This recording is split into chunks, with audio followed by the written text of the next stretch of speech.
Hi, Pesach is over and we're back to our more regularly scheduled programming in our lives. All the work that we did to prepare the special grocery shopping, the dishes, the planning the meals, our seders, hopefully for some people, families coming together, whatever it was, Pesach is a huge focus for the Jewish people. And then afterwards, what happens? There seems to be a lull, and yet the work is really just beginning. Starting at the second Seder, we started counting Sfirat HaOmer, counting of the Omer, the 49 days that took the Jewish people from the Exodus from Egypt all the way to Mount Sinai to receive the Torah, which was the entire purpose of the Exodus from Egypt in any case. And yet this is the real work. On the surface, there doesn't seem to be anything really going on. My house looks the same, my dishes look the same, my food looks the same, my clothes are the same, but what's happening? So inside, we are doing the internal work. And as we know, it's easier to change things in our external lives than it is to change something inside of ourselves.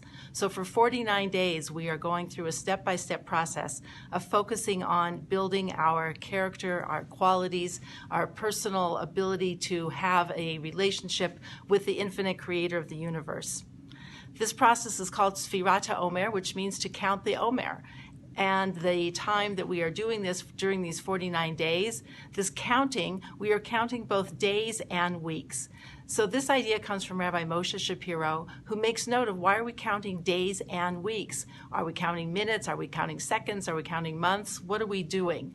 So he takes us on to an interesting observation, which the word to count, lispor, is also related to the word sefer, which means a book.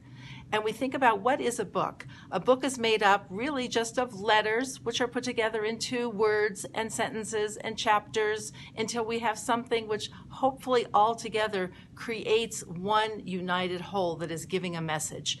When we talk about counting the days of the Omer, we're not talking about just accumulating days or going from one day to the next. We're talking about putting something together of creating our own sefer, of creating our own book of ourselves. How do we put together the moments, the minutes, the hours, the days, the weeks, the months of our lives into something that is coherent, that makes sense, that has a message? So when we are doing Sfirat HaOmer, yes, we are counting days in succession, but more than counting days, we are accumulating and integrating and putting together the sefer of our lives. When we think about what we want each sentence to say, that's how we focus on what each day we want to have be what we want to focus on developing. So for example, today is 12 days of the Omer, and today we are in the quality, the week of Gevura, which is about self-control, self-discipline, mastery. But the specific day within the week is on the quality of Hod, which means yielding. Yielding, where is the place of yielding within self-discipline? Do I need to yield to realities of time, my physical abilities, other people, circumstances that might get in my way of trying to have self-control and restraint and discipline? So that combination becomes what we're looking at for this specific day, this specific chapter, this specific sentence, this even a specific word that I'm focusing on in my sefer, the sefer of my life.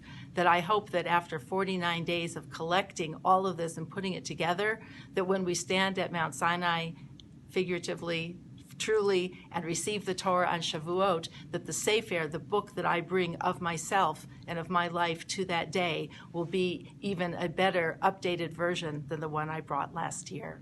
Have a wonderful Shabbos and enjoy your own counting of your Sfirat HaOmer and creating your sefer, the book of your life. Good Shabbos.